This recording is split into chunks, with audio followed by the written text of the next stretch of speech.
Hey everyone, Mateo from the Hub World here with a informative video. So I just got Pokemon Sapphire. I just talked about it in my most recent Game Haul video. And with that, I mentioned that now I own all the Pokemon games from Game Boy to DS. These games here are the most counterfeit Pokemon games that I see out there in the wild when I'm collecting or when I'm on Reddit.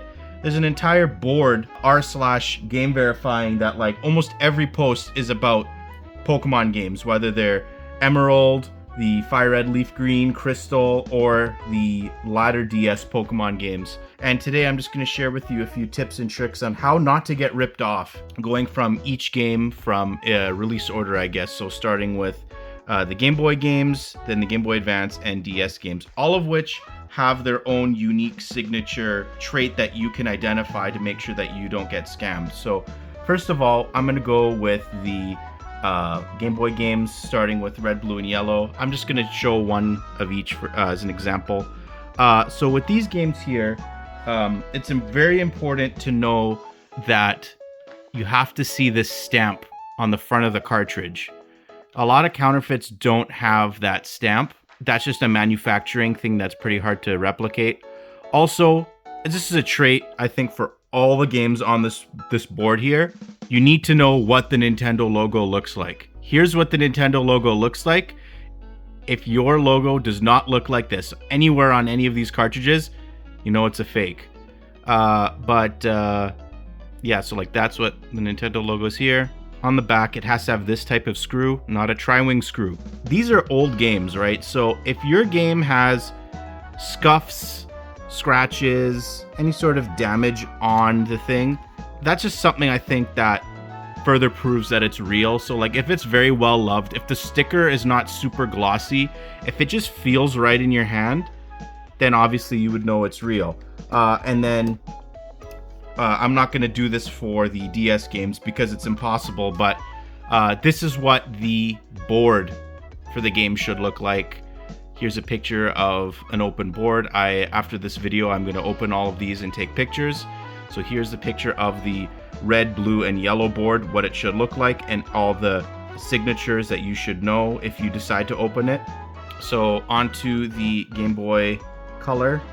I guess I'll use Pokemon Gold as an example. This was our childhood copy of Pokemon Gold. As you can see here, the stamp is right there, number 22. Also with these games, as you can see with Golden's Crystal, they have like sparkled plastic, I guess. I don't know how else to say, but you can kind of like feel it. Whereas like these ones are smooth, like the Generation 1 games. The Gen 2 games, you can kind of feel the sparkled plastic.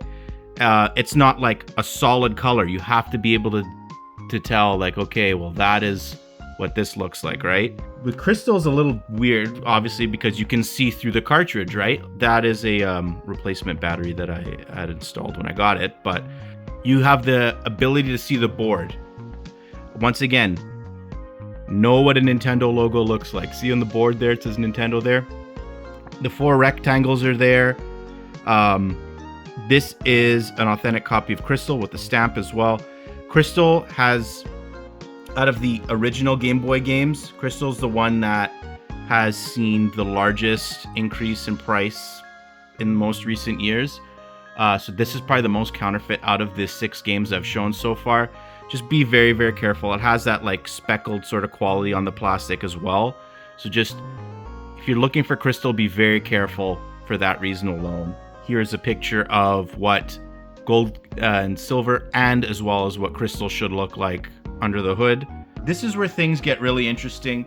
I find in general, there's more fakes of these games out in the wild. Even in the States, GameStop retro stores are opening up, and even they're getting tricked by counterfeit copies, especially of these 5 Game Boy Advance games. So with Ruby, Sapphire, and Emerald, I'm going to start with these first and foremost. Actually, just with Ruby and Sapphire first. This was my childhood copy of Pokemon Ruby. Once again, the sticker is going to have a stamp in there, right? As well as these stickers, they have foiling, right? they're not matte. I've seen fakes that have like a matte sticker, very similar to what the Game Boy stickers had. These are foil. There's foiling on this. Like think of like a holographic Yu-Gi-Oh card or Pokemon card. When it's shiny, the sticker should be shiny like that too. As well as on the back, because these are see-through cartridges, you should be able to see these 4 rectangles up here. But even if the fake has that, you see at the bottom here where like the pins go into where the pins would go into the system. Those little circles above the pins also tell you that this is a real cartridge. And then also here is a look at the board. These specific chips, the MX chips, as you can see here, those are the ones that should be there on all 5 Game Boy Advance games. If your board does not have an MX chip in it, but the back looks real, then you know it's a fake. I'm very lucky that I have the luxury to report on that, because once again, these are childhood copies. So I was able to learn at a relatively early stage in my time as a game collector that these are the things I should look for. Now, probably the most counterfeit game here, Pokemon Emerald. Like I said with Ruby, and I guess Sapphire as well, you need to know your stamp. You need to see the 4 rectangles and those circles above the pins, but also an added layer. Not only is it a holographic sticker, but there's like a shattering sort of foil effect in the sticker for Pokemon Emerald. I don't know if the camera is going to be able to pick it up.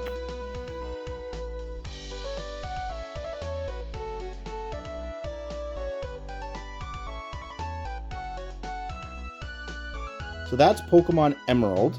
Fire Red and Leaf Green, basically the exact same as these games, but it's harder to tell because the casing, as you can see here, is not as see-through as their other Game Boy counterparts, but the same sort of rules apply. It's the rectangles on the back. The Nintendo logo has to look like the Nintendo logo. If you're a Nintendo fan, you gotta know what the logo looks like. The pin's there, and then obviously the stamp. So those are the things you have to look for when looking for any of the Game Boy Pokemon games. Where things get a little tricky are for these 3 games right here. The gray cartridge, like not see-through copies of the Gen 4 games. Diamond, Pearl, and Platinum. The rule for these is the exact same. Probably the most counterfeit one I would say is Pokemon Platinum. With these, obviously, once again, you need to know what the Nintendo logo looks like. But for any DS game, you see where it says Nintendo on the top there. The bottom O, I guess what you would call it in Nintendo, should not be a perfect square or perfect rectangle, I guess you want to call it. It's got to look a little like dotted. I don't know what the type of the proper word would be is. But that's like a slight thing that it's very hard to replicate. Even the insert arrow at the bottom there, it should be flush with the rest of the casing. If it's like indented, then you know it's fake.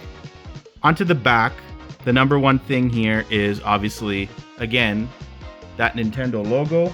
These games, there's no like easy tell. The other things are like, you got to know what the fonts are. The E for Everyone logo has to look like that. I know I've seen some that are like not bolded or thinner. Same with the wording at the bottom. These are I think the toughest 3 games to crack, but I know these are real because these are all childhood copies of the game. Now, these 6 games are very, very, very expensive. Heart Gold, Soul Silver are the best games I think that Pokemon has ever made or Game Freak has ever made. Now, these have the exact same tells as these games do, but the most obvious thing is the design of the cartridge. As you can see here, this is a black cartridge and this is a gray cartridge. The gray cartridge is completely gray. You can't see the inside of the cartridge, but these black cartridges, upon further inspection, they are an infrared sort of red case. And if something is infrared, I'm just going to get my flashlight out. Maybe this side is better. You see on the side there, on the left and the right of the game, you can see through it, then you know you got a real cart. That is something that is very, very difficult to fake. And if you can see through the cartridge, like look at it towards the sun or whatever, you know you have real copies of these games. Or even flash your phone flash under it. I can't do that because I am filming this on my phone. But these are the tips and tricks that I've used to just notice these games, whether they're fake or not. So as a little bonus, I'm going to share with you a way to spot a fake Nintendo 64 cartridge, because I don't really collect NES and SNES. But here's Conker's Bad Fur Day, which is probably the most faked N64 game out there. On the front of the cart, you got to be able to just know what a fake sticker feels like. It's less glossy, it's smooth. You got to be able to just know that. It's very hard to explain, but the back of the cart is where all the tells are, right? I'm going to open the cartridge as well. But first of all, the stamp on the back. You got to be able to tell the stamp on the back, as well as in the Nintendo logo up there. The dot of the I in Nintendo, it needs to be square or rectangular like that.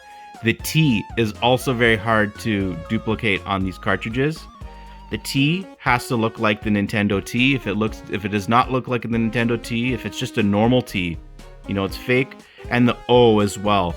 The O has to be sort of oval shaped like that. Here's what the inside of Conker's Bad Fur Day's cartridge should look like as well.